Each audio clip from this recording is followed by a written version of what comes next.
चलिए ब्रेक के बाद स्वागत है आपका और पल पल की अपडेट हम आप तक पहुंचा रहे हैं। हरियाणा विधानसभा चुनाव का जो वोटों की गिनती है लगातार जारी है, मतगणना लगातार जारी है। 90 सीटों पर वोटों की गिनती हो रही है। शुरुआती रुझानों में कांग्रेस को बहुमत मिलता हुआ दिखाई दे रहा है, जबकि बीजेपी बहुमत से बहुत पिछड़ती हुई दिखाई दे रही है। हरियाणा विधानसभा चुनाव के लिए 90 विधानसभा सीटों के लिए 5 अक्टूबर को मतदान हुआ था और आज सुबह से ही 8 बजे से मतगणना लगातार जारी है। हरियाणा मतगणना के शुरुआती रुझानों में कांग्रेस ने बढ़त बना ली है। कांग्रेस 48 सीटों पर आगे, जबकि बीजेपी 16 सीटों पर बढ़त बनाते हुए दिखाई दे रही है। इसके अलावा जेजेपी 2 और आईएनएलडी भी 2 सीटों पर आगे हैं। हरियाणा की 90 सीटों के लिए 464 निर्दलीय और 101 महिलाओं सहित कुल 1031 उम्मीदवार मैदान में हैं।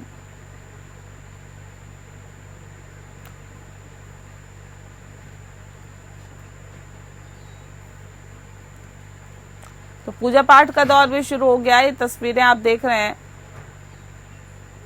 आज नतीजों का दिन है और नतीजों के दिन सभी भगवान का आशीर्वाद चाहते हैं और यही वजह है कि देखिए पूजा पाठ का दौर भी शुरू हो गया है, ताकि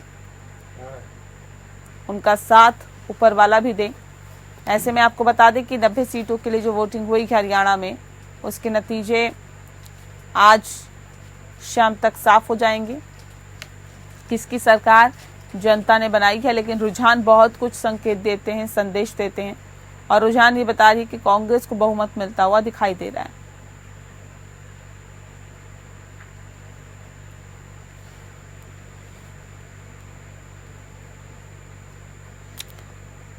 तो 89 सीटों पर भारतीय जनता पार्टी ने अपने प्रत्याशी उतारे थे, जबकि कांग्रेस ने भी 89 ही सीटों पर उतारे थे। आम आदमी पार्टी 88 सीटों पर चुनाव लड़ी है, जबकि JJP 66, INLD 51, BSP 35, एएसपीकेआर 12, CPM 1 seat पर चुनावी मैदान में रही है। हरियाणा में जो चुनावी मुद्दे हैं वो भी काफी दिलचस्प रहे। अग्निवीर मुद्दा रहा, किसान आंदोलन का मुद्दा छाया रहा, बेरोजगारी, कानून व्यवस्था, ड्रग्स का मुद्दा भी उठाया गया। भारतीय जनता पार्टी की तरफ से कई विषय हैं जिनको जोर देकर बोला गया, चाहे दलाल की बात की जाए, दामाद की बात की जाए, दलित सम्मान की बात की जाए, आरक्षण, 24 फसलों पर एमएसपी, तुष्टीकरण और खर्ची पर्ची के साथ ड्रग्स का मुद्दा भी उठाया गया। जबकि कांग्रेस की तरफ से मुद्दों की बात की गई, जनता से जुड़े हुए मुद्दों की, जवान की बात की गई, किसान की बात की गई, जाति जनगणना की बात की गई, एमएसपी की गारंटी की बात की गई, पहलवान की बात की गई, संविधान की बात की गई और अग्निवीर की बात की गई। बता दें आपको कि इस बार प्रधानमंत्री नरेंद्र मोदी ने हरियाणा में चुनावी रैलियां भी कम की हैं और ये बात लगातार विपक्ष के नेता कह रहे थे कि प्रधानमंत्री की रैलियां कम हुई है। इससे साफ तौर पर स्पष्ट होता है कि भारतीय जनता पार्टी का अंदरूनी सर्वे बताता है कि इस बार बीजेपी की सरकार नहीं बनने वाली है, इसीलिए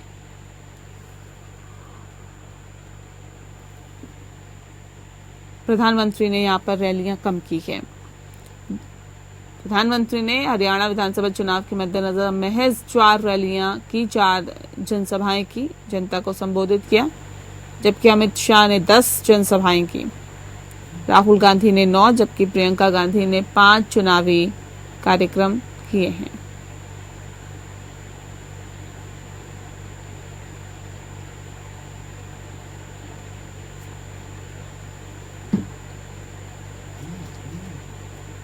इस बार जो चुनावी नतीजे हैं वो जाहिर तौर पे हैरान करने वाले हैं और चौंकाने वाले भी आ सकते हैं, क्योंकि जो रुझान बता रहे हैं वो स्पष्ट बहुमत मिलता हुआ दिखाई दे रहा है।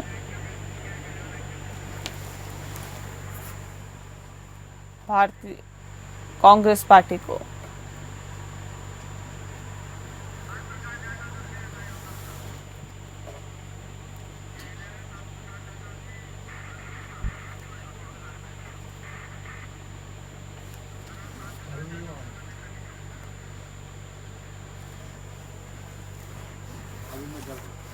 और चलिए इस वक्त हमारे साथ खास मेहमान जुड़ गए हैं, उनसे आपका तारुफ करा देते हैं। शांत प्रकाश जाटव जिस वक्त हमारे साथ जुड़ गए हैं, नेता है भारतीय जनता पार्टी के। सर बहुत स्वागत है आपका। शांत प्रकाश जाटव जी, जोर शोर के साथ कहा जा रहा था कि देखिए हरियाणा में हमारी सरकार बन रही, जम्मू कश्मीर में भी हम कमल खिलाएंगे, हालात बता रहे हैं क्या, शुरुआती रुझान क्या बता रहे हैं सर? देखिए, हमने जिस तरीके से हरियाणा और जम्मू कश्मीर में वहाँ के आवाम के लिए जो काम किए, उसके आधार पर हम आज भी इस वक्त भी आश्वस्त हैं कि वहाँ की जनता जो है वो हमारे कामों को सही अंजाम देगी और सरकार में हमें वहाँ पर रखेगी। ठीक है, शुरुआती रुझान है और शुरुआती रुझान जो है वो कांग्रेस के पक्ष में जा रहे हैं। जो भी जनता का निर्णय है वो स्वीकार्य होगा, मगर अभी मैं समझता हूँ कि शायद किसी प्रकार का आकलन करना शुरुआती 11 बजे तक तो मुझे नहीं लगता कि ठीक रहेगा। थोड़ा और इंतजार करें, उसके बाद में देखते हैं कैसा रहेगा। ठीक है, चलिए इस वक्त हमारे साथ मोहम्मद अनायत जी भी जुड़ गए हैं, नेता है पीडीपी के। मोहम्मद अनायत जी, बहुत स्वागत है आपका। और तनुज दीक्षित जी हमारे साथ जुड़ गए हैं, राजनीतिक विश्लेषक है। तनुज जी, आपका भी बहुत स्वागत है। इस वक्त हम रुक कर लेते हैं मोहम्मद अनायत जी का। सर, पीडीपी जोर शोर के साथ चुनाव लड़ने की बात कर रही थी और तमाम मुद्दों को उठाया भी, लेकिन जो रुझान ऐसे आ रहे हैं, क्या लगता है कि जनता ने नकार दिया पीडीपी को, पूरी तरह से कहीं ना कहीं सफाया करते हुए दिखाई दी है जनता? हाँ नेहा जी, थैंक्स मुझे बुलाने के लिए प्रोग्राम में। तो जो भी होगा ये तो जनता की अदालत है, जो भी फैसला होगा सबको मंजूर करना पड़ेगा, स्वीकार करना होगा। तो मुझे लगता है अभी तो इट्स टू अर्ली कुछ कहना। तो मुझे लगता है रुझान ही सर नतीजों में तब्दील होते हैं, और जो रुझान बता रहे हैं वो ये बता रहे हैं कि जो हालात है वो पीडीपी के लिए तो फेवर में नहीं है।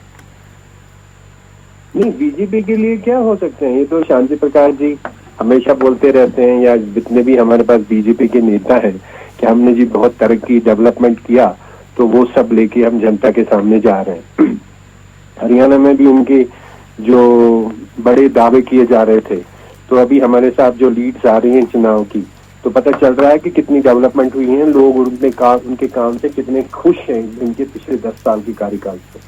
और जहाँ तक कश्मीर की बात है, जम्मू कश्मीर की बात है, यहाँ पे उन्होंने कितनी तरक्की की, कितना डेवलपमेंट किया, और उसको दिखाने के लिए तो वो एक कैंडिडेट को नहीं समझा नहीं पाए ना सर? आपको नहीं लगा कि समझा नहीं पाए आप कि डेवलपमेंट नहीं हुआ, तरक्की नहीं हुई, धारा 370 को हटा दिया गया, निरस्त कर दिया गया, आप लोगों का हक छीन लिया गया, वो समझा पाए क्या? लोगों तक मैसेज पहुंच पाया?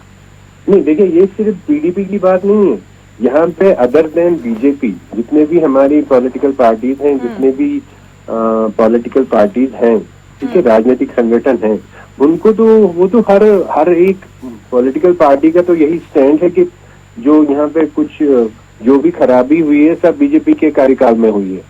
तो फिर रिगार्डलेस ऑफ दैट कि उसमें वो पीडीपी के हक में मत देते हैं, नेशनल कॉन्फ्रेंस के हक में मत देते हैं, या किसी और रीजनल पार्टी के हक में मत देते हैं, वो अलग बात है।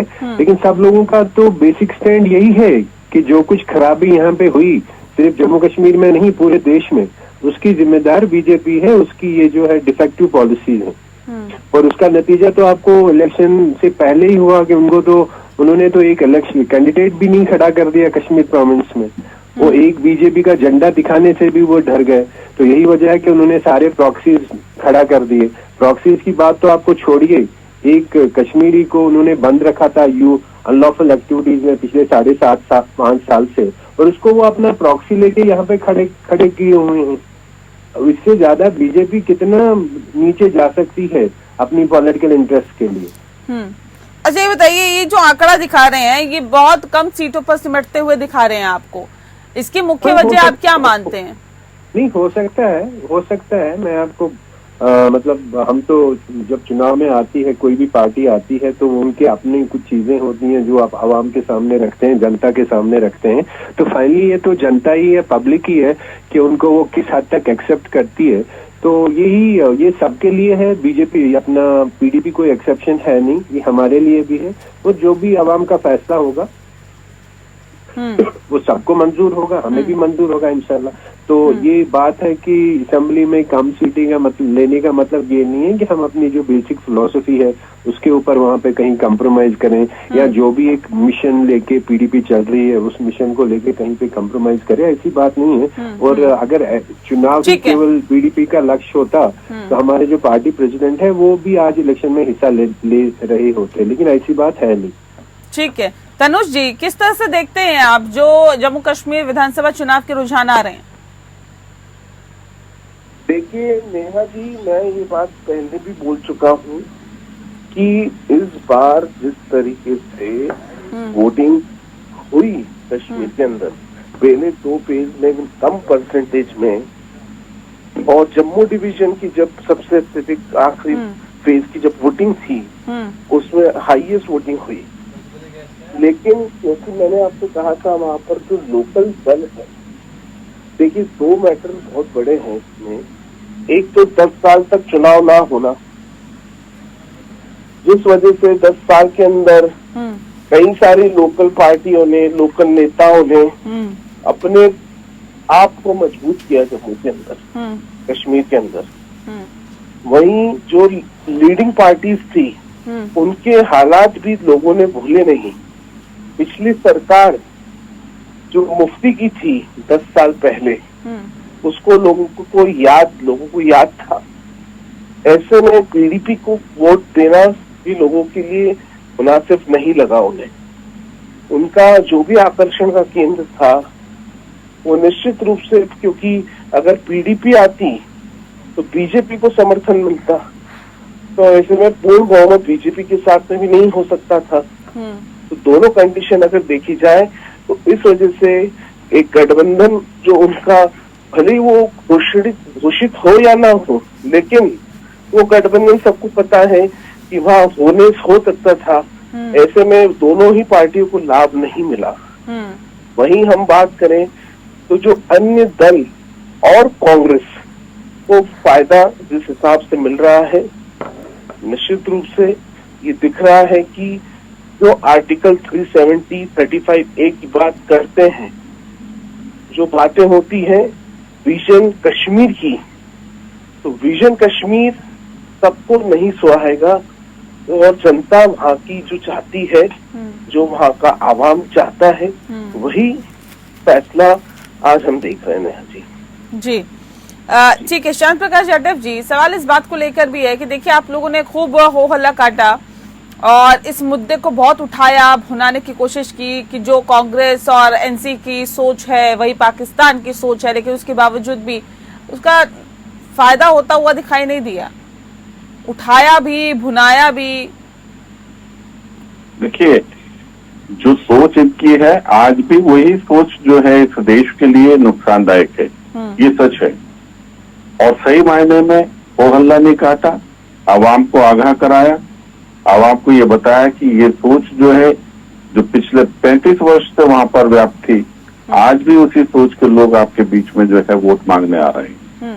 और जाहिर सी बात है कि जो धारा 370 जो देश से कश्मीर को काटती थी, और कहीं ना कहीं एक अलगाववाद का वहां पर बीजारोपण हो रखा था, उस पर हम आज भी वही हल्ला काटेंगे जो पीछे हमने हल्ला काटा।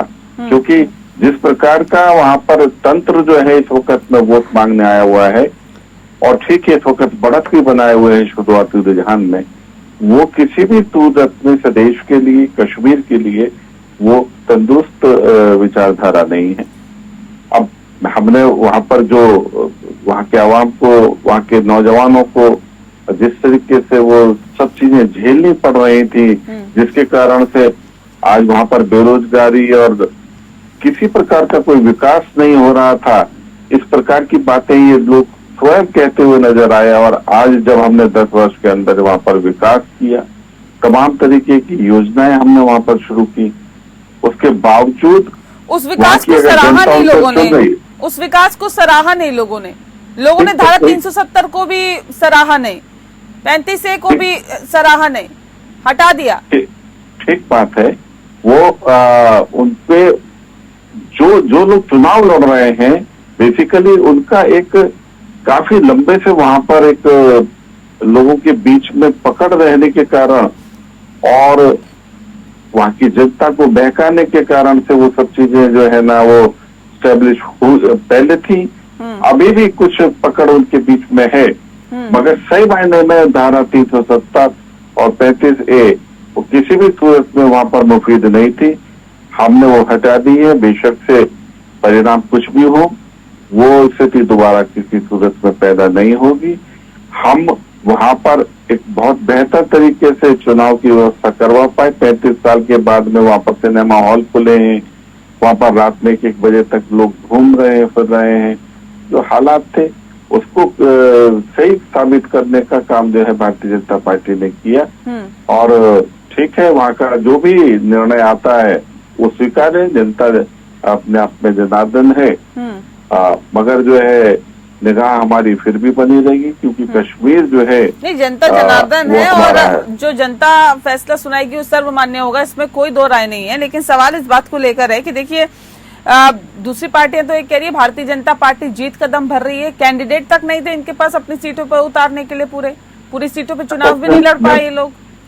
मैं तो आपके साथ कई मरतबा उस विषय पर बैठा भी और मैंने कहा भी कि देखो, जो कश्मीर के जो श्रीनगर, ये जो कश्मीर के जो 10 जो वो जिले हैं, वहां पर हमारा जो पार्टी का काम बहुत कम लेशमात्र था। मेरे ख्याल में 3-4% ही हमारा वहां पर काम है। वहां पर कहाँ से प्रत्याशी खड़ा करें? वहां घुसना मुश्किल होता था। मैं प्रभारी हुआ करता था 2007 में, तो इधर के 10 जिलों में तो हम काम कर पाते थे जम्मू के, मगर वो सब तो जा भी नहीं पाते थे। तो इस चीज को स्वीकार करने में हम कुछ बुरे थोड़ी कर रहे हैं। हम कोई एकदम जो है ना वो हो गए कि कहीं भी जाएंगे और तुरंत हमारा नहीं, वहां पर बहुत संघर्ष करना पड़ा। ये सारी व्यवस्थाएं और जो स्थितियां पैदा करना जो आज बनी है, इसके लिए बहुत काम करना पड़ा। अच्छा देखिए, अभी तनुज जी कह रहे थे कि पीडीपी को इसलिए नुकसान हुआ क्योंकि इसको जनता जो वहां की है वो भारतीय जनता पार्टी की बी टीम के तौर पर देख रही थी कि पहले गठबंधन हो चुका है तो हो सकता है एक बार फिर से गठबंधन हो जाए, इसलिए पीडीपी को भी नकार दिया भारतीय जनता पार्टी के साथ साथ। कितना इत्तेफाक रखते हैं आप?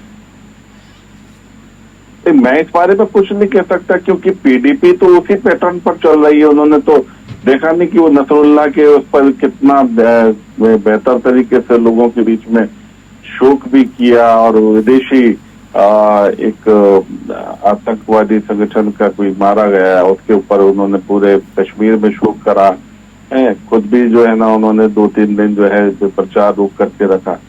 हिंदुस्तान बांग्लादेश में हिंदू मारे गए, उस पर उन्होंने किसी प्रकार का शोक नहीं व्यक्त किया। ठीक है, अपने अपने विचार हैं, उन्होंने अपने तरीके से पता नहीं कौन सी विचारधारा लेकर के चल रहे हैं। मुझे नहीं लगता कि देश में या देश के जो बहुमत के जो लोग हैं उनके प्रति उनके मन में कोई पॉजिटिव भावना है। जनता देखती है क्या कर रहे हैं क्या नहीं कर रहे हैं, दिखाई देता है।